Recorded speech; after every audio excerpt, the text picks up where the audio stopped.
Hi guys, tonight we begin with Silent Night on the Western Front.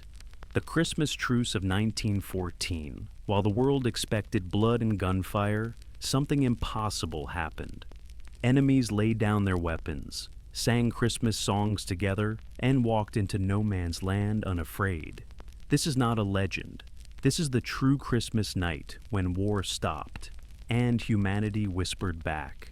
Before you get comfortable, please like and subscribe my channel, Sleepsy, and also let me know in comment your country name and what it is the time for you.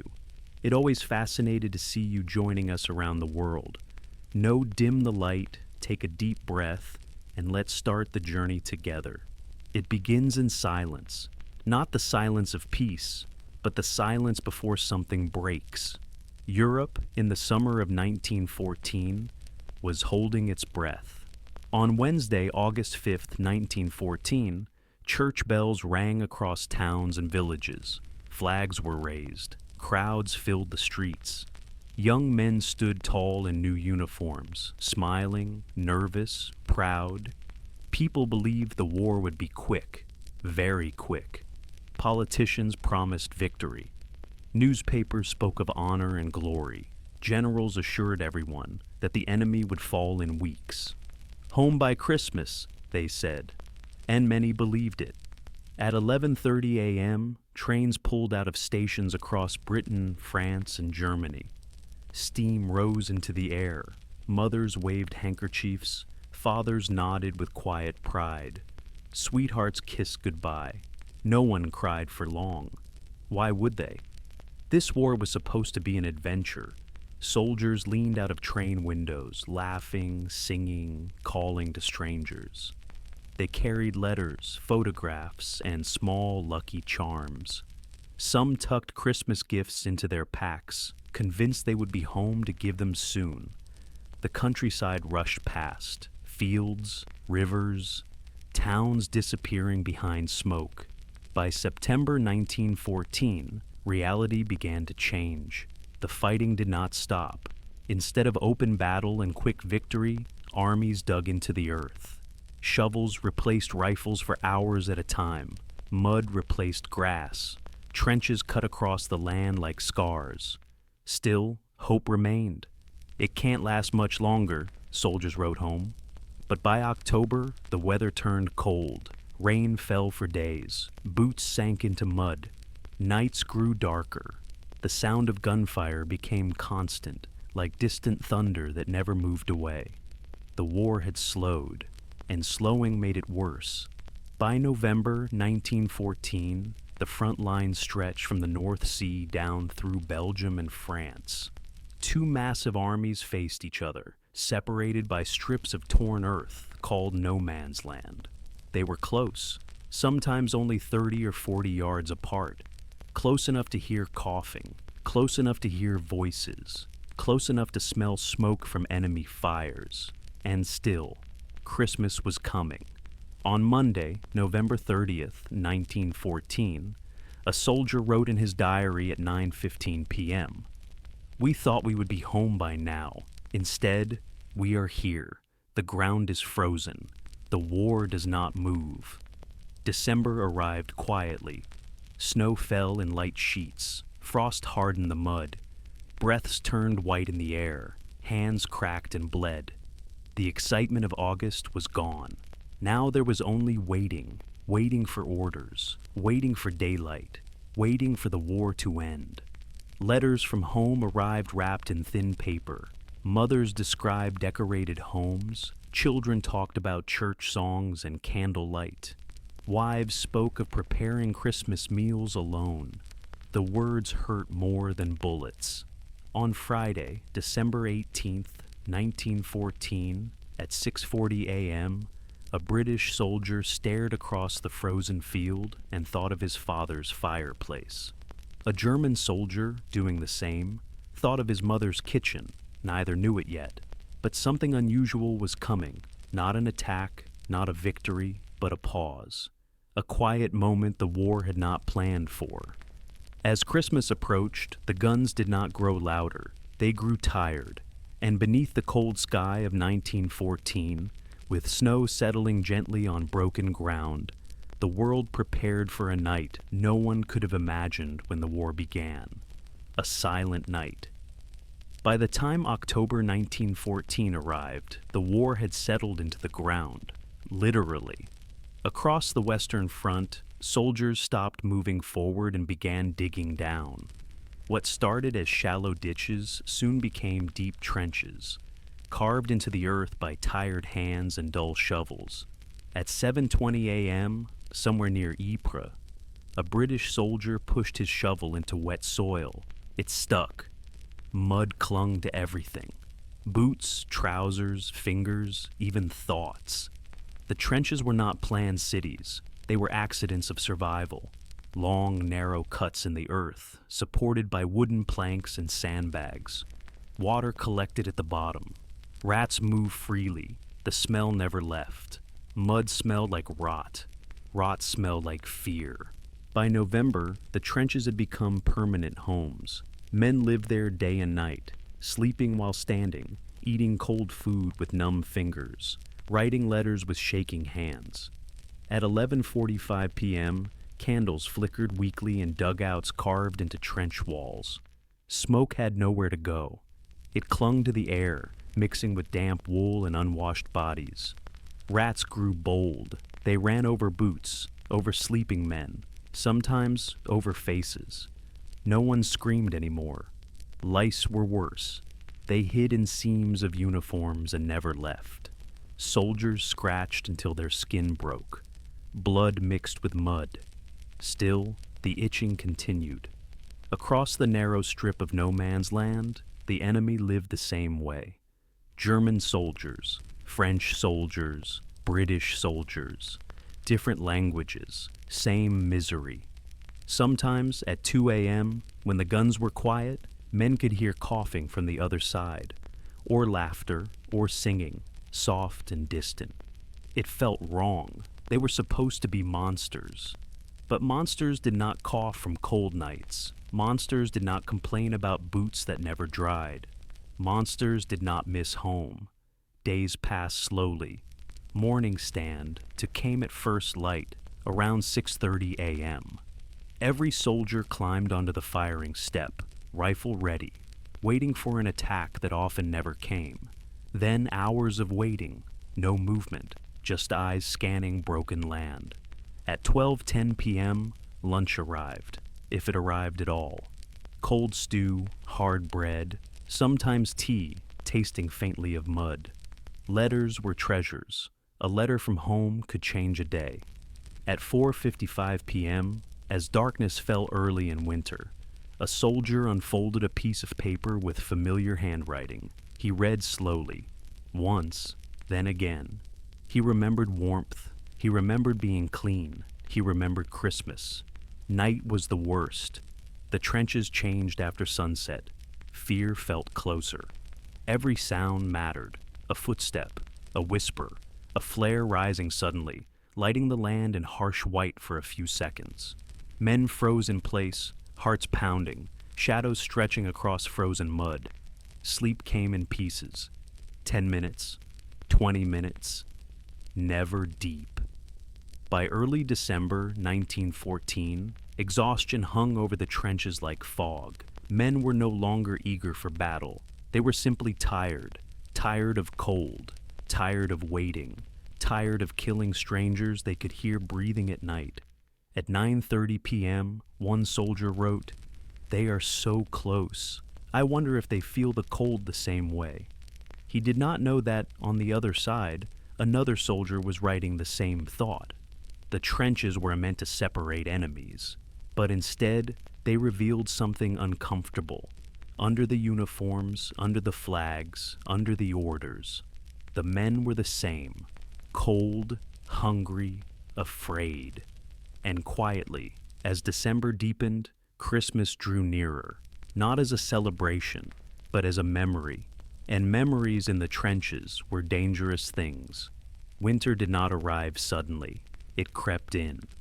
By December 1st, 1914, the Western Front woke beneath a pale sky. The air felt heavier. Breath showed in thin white clouds. frost coated sandbags like fragile glass.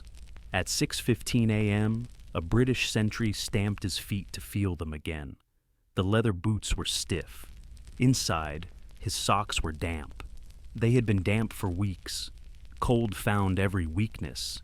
It slipped through torn coats, through thin gloves, through tired bones. By December 5th, snow began to fall. Not thick or beautiful, just enough to cover the mud with false purity. The ground beneath remained soft and wet. Every step broke through into cold sludge. Men stopped feeling their fingers.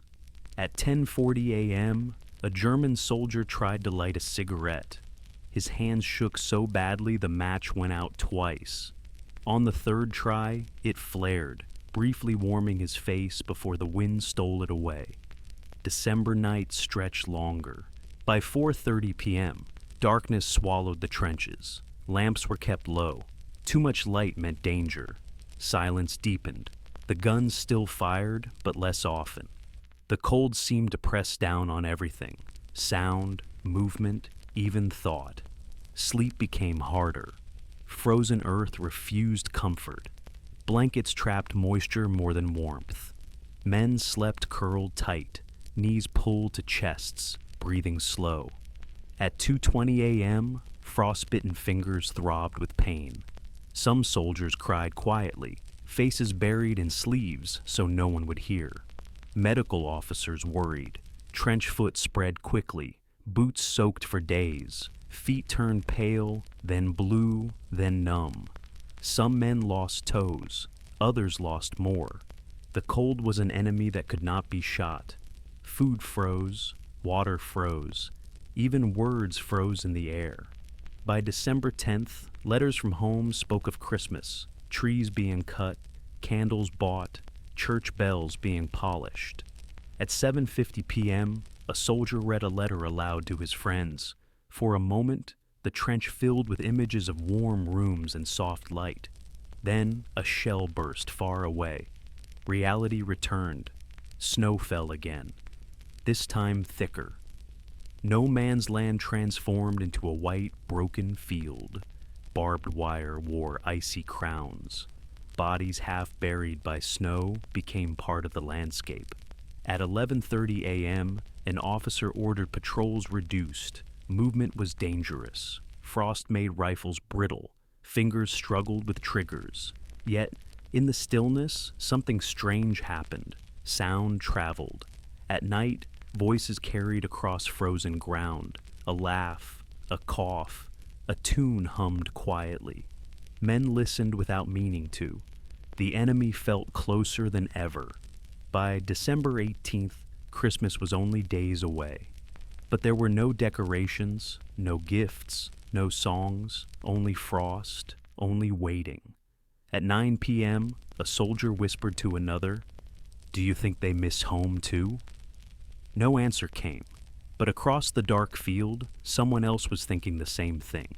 Winter had settled fully over the front, and with it, a strange pause, as if the world itself was holding its breath, waiting. Memory was warmer than any blanket.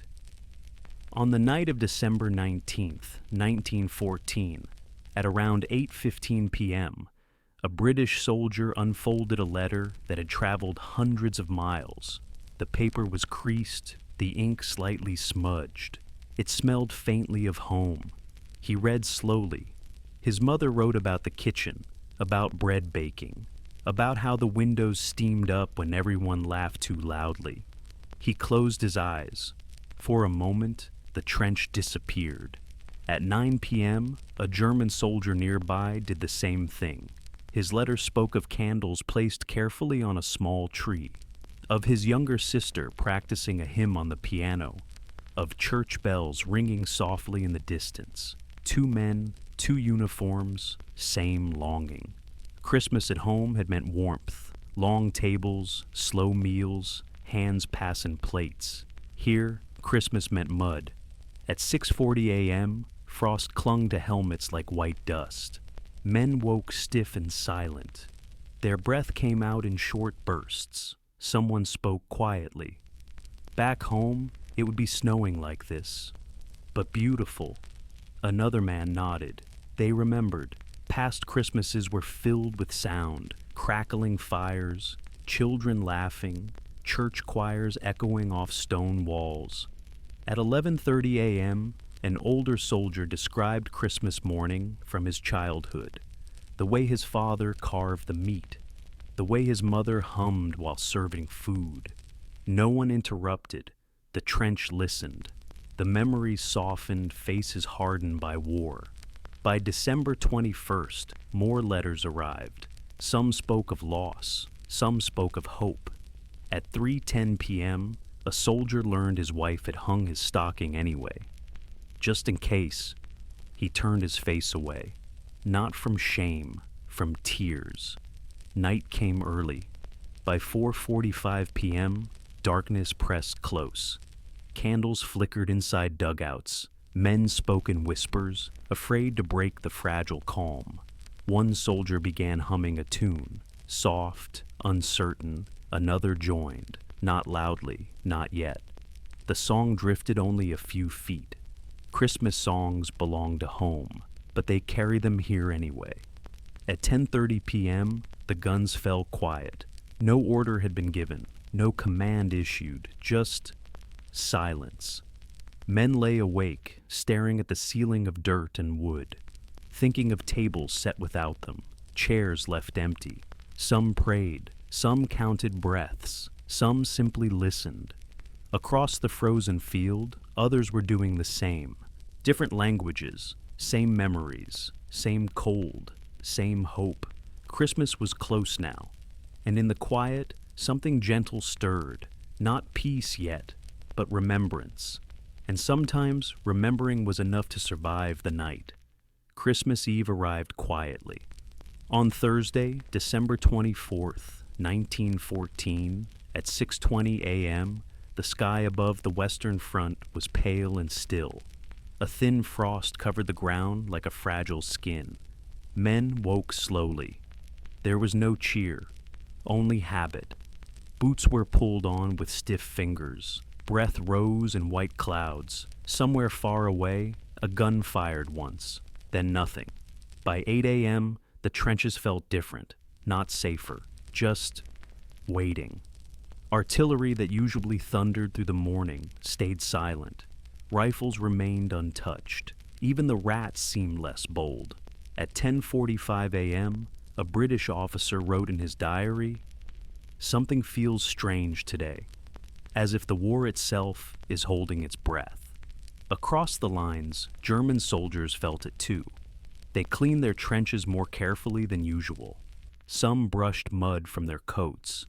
Others pulled small items from pockets. Photos, letters, tiny candles wrapped in cloth.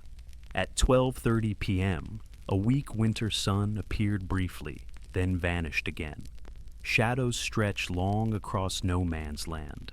The air smelled different, not of smoke, but of pine. German soldiers had received small Christmas trees from home. At 2:15 p.m., one was lifted carefully above a trench wall, its candles unlit. No shots followed. Men stared. By 4 p.m., dusk came early. Darkness crept in like a slow tide. Usually this hour brought tension. Attacks often began at sunset, but not tonight. At 5:10 p.m., the last artillery shell of the day echoed in the distance. Then silence. A deep, unfamiliar silence. At 6 p.m., British soldiers sat in dugouts, sharing small rations saved for the night. A tin of meat, a piece of hard bread. A sip of rum passed carefully hand to hand. Someone whispered, "It's Christmas Eve." At 7:30 p.m., frost thickened on helmets. Stars appeared faintly above the clouds. Men leaned against trench walls, listening. Then it came. At 8:17 p.m., a voice rose from the German lines, not shouting, singing, soft at first, almost uncertain. Stille Nacht, heilige Nacht. The song drifted slowly across the frozen ground. British soldiers froze. Some stood. Some climbed ladders quietly, peering over the trench edge. No gunfire followed, only music. By 8:25 p.m., more voices joined. The song grew stronger, steadier, carried by the cold air. British soldiers recognized the melody. At 8:40 p.m., a voice answered back. Silent night, holy night, different words, same song. The battlefield, silent for once, held the sound gently. At 9 p.m., candles appeared along the German trench line, small lights flickering in the darkness, tiny stars against the black earth. No one fired. At 10:15 p.m., a British soldier wrote later, "It did not feel like war. It felt like something older, something human." Christmas Eve passed not with gunfire, but with breath held in wonder. At 11:45 p.m., as midnight approached, men lay awake, some smiling softly, some afraid to believe what they were witnessing. The war had not ended, but for this night, it had stepped aside. And in the quiet between enemies, Christmas had arrived. The song did not stop. It moved, slowly, like a warm breath across frozen ground. At 11:58 p.m., just moments before Christmas Day, the German voices rose again. Stille Nacht, heilige Nacht. The melody floated above the trenches, over barbed wire, across craters filled with ice. British soldiers stood very still. No one spoke. Some removed their helmets. Others closed their eyes. At 12:03 a.m., December 25th, 1914, Christmas Day had begun. Not with bells, not with gunfire, but with music. The British answered again, soft voices first, then stronger. Silent night, holy night. The words were different. The meaning was the same. Men who had spent months trying to kill each other now shared a song about peace, sleep, and gentle light. At 12:10 a.m., someone laughed quietly. Not mockery, relief. At 12:18 a.m., a German soldier shouted carefully into the darkness, "English soldier, Merry Christmas!" The words echoed, unsure, a pause, then laughter from the British trench. "Same to you." The sound of human voices without anger felt strange, almost dangerous. At 12:30 a.m., songs continued.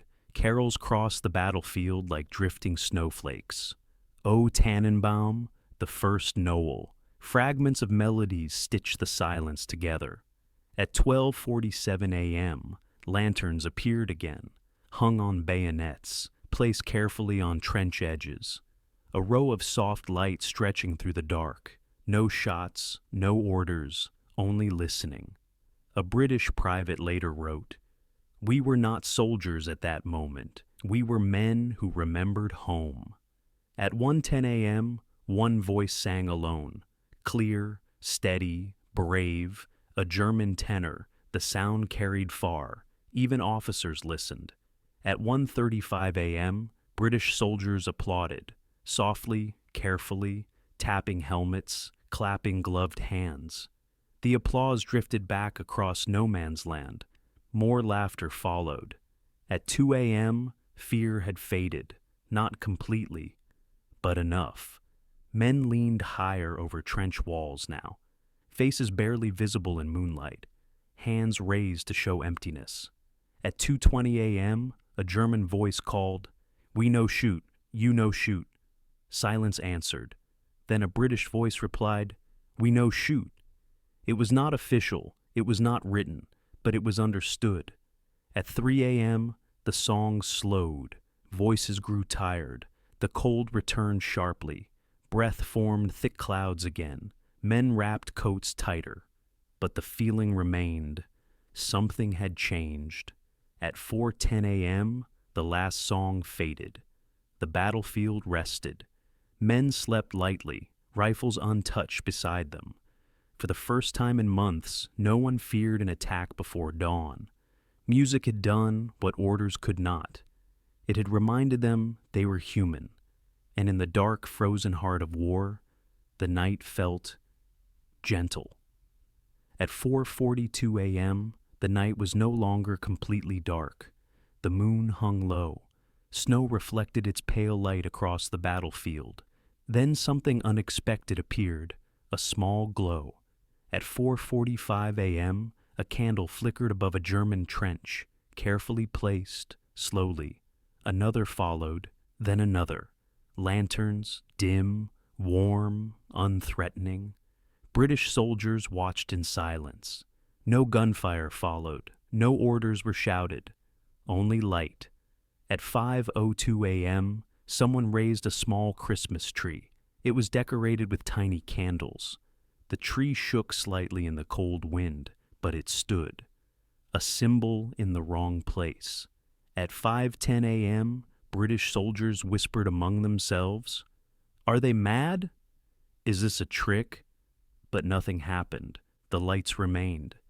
At 5:18 a.m., a British soldier tied a candle to his bayonet and lifted it slowly above the trench wall. His hand trembled, not from fear, from cold. The candle burned steadily. At 5:30 a.m., dozens of lights now dotted both trench lines, two broken rows of warmth facing each other. The battlefield looked different, less like a place of death, more like a strange, silent village. At 5:48 a.m., men began to stand higher, peering, faces emerging from shadow, young faces, tired faces, human faces. At 6:03 a.m., dawn began to color the sky faint blue. Snowfields glowed softly.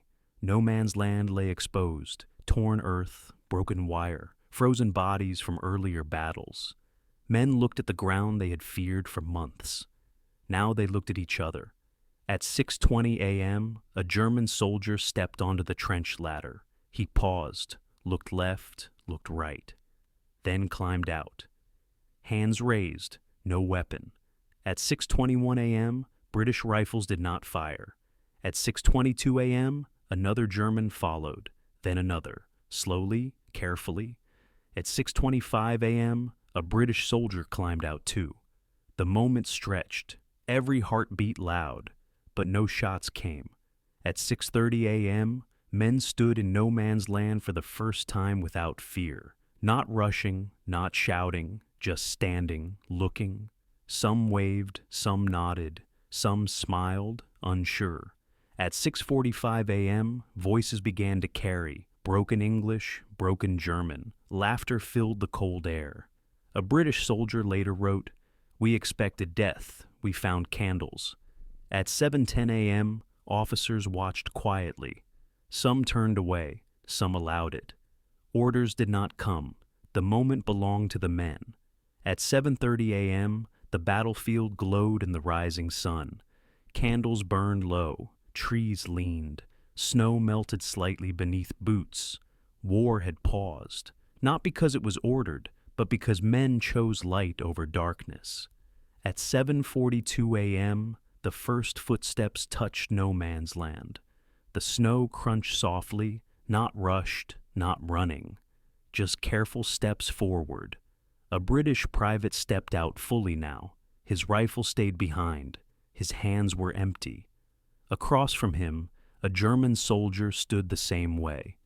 They were close enough to see each other's breath, white clouds rising into the cold air. At 7:44 a.m., they stopped, just a few feet apart. No words at first, only eye contact. They were younger than expected. Both looked tired, both looked nervous. At 7:46 a.m., the German soldier smiled. It was small, almost unsure. The British soldier nodded back. That was enough. Others followed. At 7:50 a.m., men stepped out from both trenches, one by one, then in pairs, then in small groups. Some raised hands, some waved, some laughed quietly, surprised by their own courage. At 8:02 a.m., someone spoke. "Christmas?" The word sounded strange in the open field. A German replied slowly, "Christmas? Yes." They understood each other without perfect language. At 8:10 a.m., hands were shaken. Cold hands, rough hands, hands that had fired rifles days earlier. Now they trembled, not from fear, but from emotion. At 8:18 a.m., a British soldier pulled a photograph from his pocket.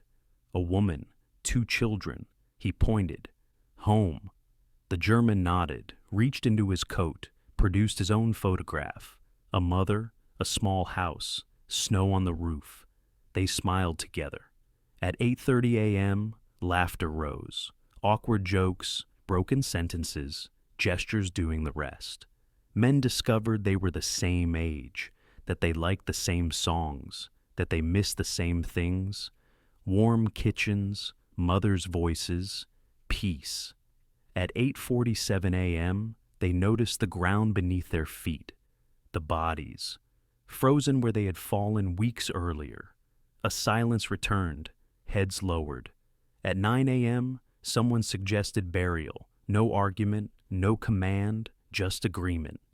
At 9:12 a.m., men worked together, British and German, side by side, digging into frozen soil, placing bodies gently, removing helmets, saying quiet prayers, sometimes in English, sometimes in German, sometimes just silence. At 9:40 a.m., a short prayer was spoken aloud. No flag, no anthem, just words for the dead. Snow fell lightly again. At 10 a.m., the sun climbed higher. The battlefield looked different now. Less broken, less angry, more human. A soldier later wrote, "For a few hours, the war disappeared." At 10:30 a.m., men began sharing food, bread, cigarettes, chocolate, small gifts from home meant for survival, now meant for friendship. At 11 a.m., no man's land was no longer empty. It was filled with voices, with movement, with life. At 11:30 a.m., the moment felt fragile. Everyone knew it could end at any second, but no one rushed. They stayed. Because moments like this were rare, because Christmas had found them, even here.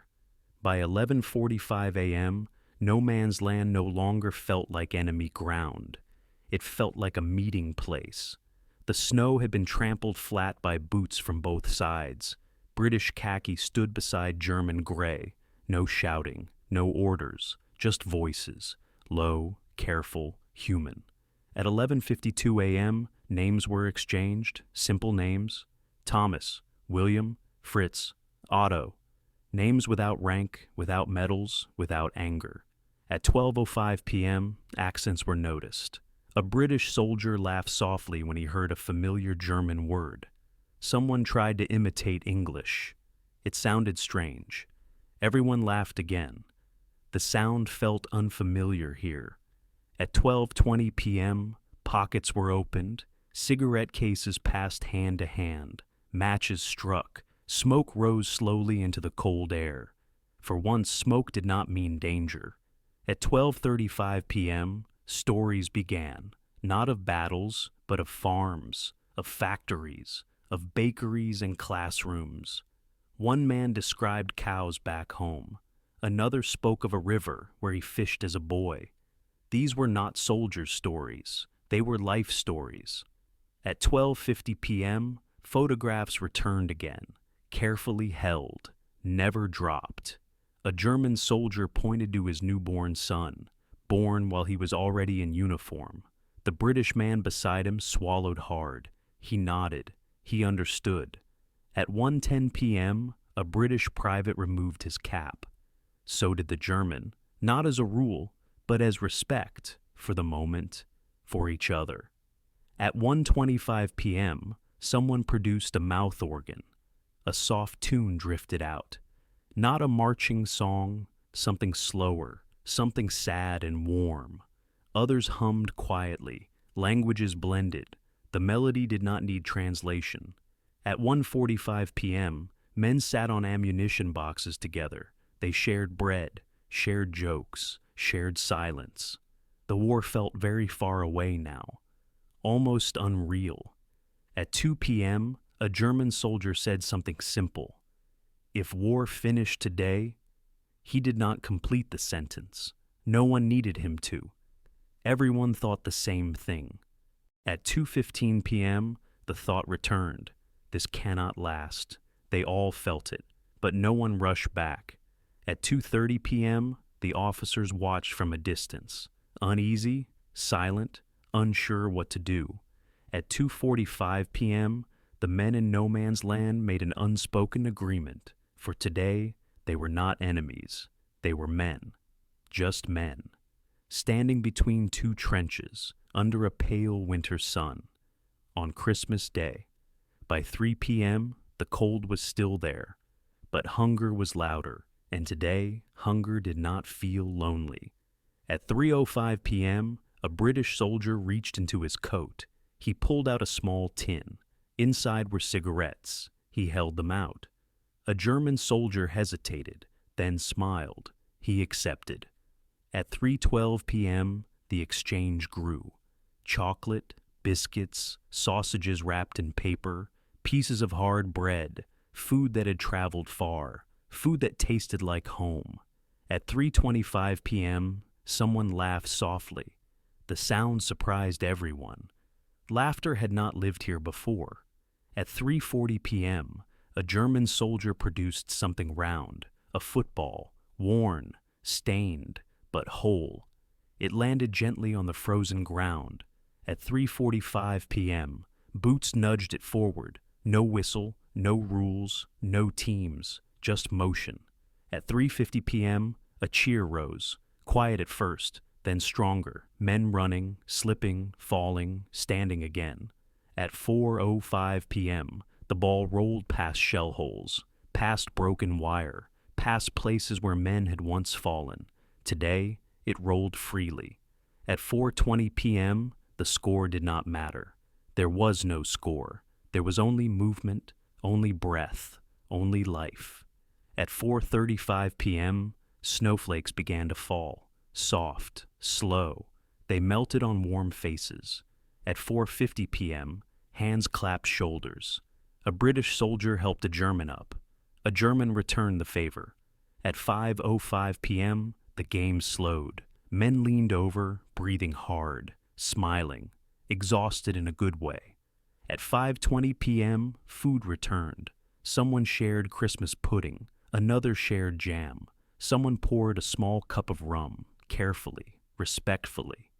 At 5:40 p.m., the sun dipped lower. Shadows grew long. The air cooled again. At 5:55 p.m., someone looked toward the trenches. The moment was ending. They all knew it. At 6:10 p.m., quiet returned, but not the kind of quiet that comes from fear. This was a gentle quiet, a satisfied one. At 6:20 p.m., men shook hands. Some saluted, some simply nodded. At 6:30 p.m., the football was placed gently aside. It would not be used again, but it had done its work. At 6:45 p.m., soldiers slowly returned to their sides.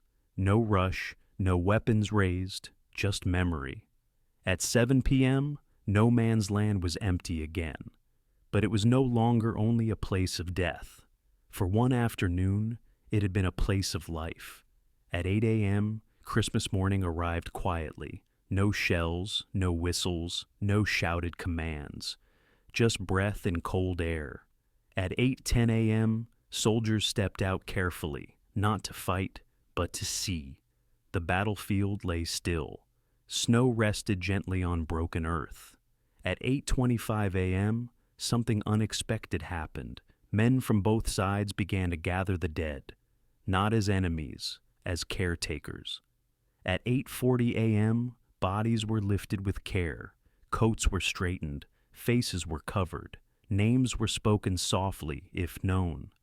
At 9 a.m., prayers were offered, in English, in German, in Latin, different words, same meaning. At 9:20 a.m., a cross was placed in the frozen ground, simple, wooden, quiet. At 9:45 a.m., silence returned, not from fear, from respect. At 10:15 a.m., letters were written, hands trembling from cold, words chosen slowly, trying to explain the impossible. At Christmas, we did not fight.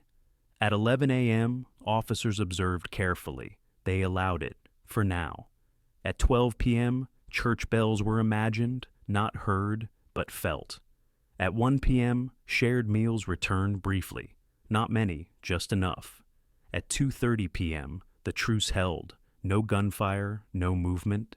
Time felt paused. At 4 p.m., shadows lengthened. Men returned slowly to their trenches. At 5:30 p.m., candles were lit again, small flames in dark earth. At 7 p.m., stars appeared. The same stars for both sides. At 9 p.m., quiet sleep came easier. For one night, the war allowed rest. For one day, peace existed. At 8:30 p.m., reports began to travel upward, quietly, uneasily. Words like no firing and men mixing appeared on paper. At 9 p.m., officers read the notes by lantern light. They frowned, not in anger, in worry. At 9:20 p.m., a senior officer whispered something important. If they stop seeing the enemy, they stop fighting. At 9:45 p.m., headquarters felt distant from the trenches. Maps lay clean on tables. Lines were straight. Reality was not. At 10:15 p.m., discipline was discussed. Rules, orders, control, words that felt heavy against what had happened. At 10:45 p.m., messages were drafted, careful, firm. Fraternization with the enemy is forbidden. At 11:30 p.m., orders were prepared for morning. The truce must end. Not because it was wrong, but because it was dangerous. At 12 a.m., Christmas night deepened. Candles burned low. Snow fell again. At 1 a.m., some officers could not sleep. They imagined soldiers remembering laughter instead of commands. At 2 a.m., silence continued. No gunfire yet, but the weight of return pressed heavily. At 4:30 a.m., dawn approached, and with it, duty. At 6 a.m., new orders were ready, short, clear, cold. At 7 a.m., they were delivered, quietly, no speeches, no explanations, just paper. At 8 a.m., men read them. Some folded the pages slowly, some stared at the ground. No one protested. At 9 a.m., rifles were lifted again, not in anger, in obedience. The truce had ended, not with a shout, but with a sigh. At 6:45 a.m., the sky was pale and empty. The snow had stopped falling. The ground was hard again. At 7 a.m., men stood in their trenches. Rifles rested against the dirt walls. Hands were steady. Hearts were not. At 7:15 a.m., someone looked across no man's land. The footprints were still there, frozen into the earth, proof that yesterday had been real. At 7:30 a.m., an officer cleared his throat. No speech followed, just a nod. At 7:45 a.m., the first shot was fired. It echoed louder than usual, because everyone had been listening for it. At 7:46 a.m., another followed, then another. Slow at first, careful, almost apologetic. At 8 a.m., the war resumed its rhythm, shells, smoke, movement. At 8:20 a.m., men fired over heads, some aimed too high, some too low. No one spoke about it. At 8:45 a.m., artillery began again. The ground shook, the sky darkened, the moment was over. At 9:30 a.m., no man's land returned to silence. Not peaceful silence, empty silence. At 10 a.m., soldiers focused on tasks, reload, watch, wait, memory tucked away. At 12 p.m., lunch was eaten quickly, without conversation. At 2 p.m., letters were started. Many stopped halfway. Words were hard now. At 4 p.m., the light faded. Winter returned fully. At 6 p.m., night fell. Candles lit again. At 9 p.m., men lay down to sleep. The sound of laughter felt distant, but not forgotten. The war had returned, but something inside them had changed. By January 2nd, 1915, the trenches were loud again. Artillery thundered. Orders were shouted. mud swallowed boots. But something had changed. At 9 a.m., a British soldier sat against the trench wall, writing a letter. His hands were stiff from cold. His words were careful. He did not describe battles. He wrote instead about Christmas, about silence, about singing, about meeting the enemy face to face. At 10:30 a.m., similar letters were being written across the front. German soldiers did the same, French soldiers too. Each letter carried the same quiet truth. For one day, the war stopped. At 1 p.m., these letters began their journey home, across muddy roads, across rail lines, across borders. They traveled far from the trenches. At January 6th, 1915, 7 p.m., a mother in England unfolded a letter by the fireplace. She read slowly. She stopped. She read again. Her son had shaken hands with the enemy. She felt confusion, then relief, then pride. At January 8th, 6:30 a.m., newspapers began to mention it, carefully, small columns, quiet language. A Christmas truce, at certain points along the front. No photographs, no headlines, just words. At January 10th, 11 a.m., editors debated. Should this story be shared? Would it weaken morale? Would it make people question the war? Some chose silence. Others chose truth. At January 12th, 8:45 p.m., a German family sat at a wooden table. A father read aloud from his son's letter. His voice trembled, not from fear, from emotion. His son had played football with British soldiers. The room fell quiet. At January 15th, noon, military leaders grew uneasy. They issued statements. The truce was described as isolated, unauthorized, unimportant. But they knew better. They feared repetition. At January 18th, 4 p.m., new orders were sent. Artillery bombardments would increase. Frontline rotations would change. No pauses, no holidays. The war must remain a war. At January 20th, 9 p.m., soldiers whispered among themselves, "Remember Christmas." They spoke softly, as if afraid the memory might disappear. At January 25th, dawn, the front looked the same as before. Barbed wire, shell holes, smoke. But inside the men, a line had been crossed. They had seen the enemy smile. They had heard him sing. They could not unsee it. At February 1915, the truce became a story, then a rumor, then a legend. Some said it never happened. Others swore they were there. Truth lived quietly between them. At March 1915, 5:30 p.m., a wounded soldier lay in a field hospital. He whispered about Christmas night. The nurse listened. She did not interrupt. She understood this story mattered. At April 1915, the war grew harsher. Gas attacks appeared. New weapons arrived. The kindness of Christmas felt very far away. But it was not gone. It was remembered. At June 19th, 7 a.m., a chaplain spoke quietly to soldiers. He mentioned peace, not victory, peace. Some men nodded. At Christmas 1915, there was no truce. The guns did not fall silent. Orders were strict. The lesson had been learned by command. Humanity was dangerous. At 1916, 1917, 1918, millions died. The war swallowed years, but the memory of 1914 survived. It appeared in diaries, in memoirs, in whispered stories. At November 11th, 1918, 11 a.m., the war finally ended. The guns fell silent again, this time officially. Some veterans remembered another silence, one that came without orders. At 1920s, newspapers revisited the story. Now it was safer. Now it was history.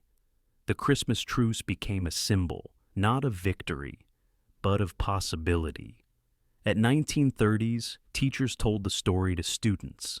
At 1940s, another war came, and people remembered again. At late 20th century, songs were written, books published, films imagined the night. The story refused to disappear, because it did not belong to generals. It belonged to ordinary men. At Christmas every year, the story returns, quietly, like snowfall. A reminder that even in the darkest war, men once chose peace. For one night. At night, when the world grows quiet, stories return.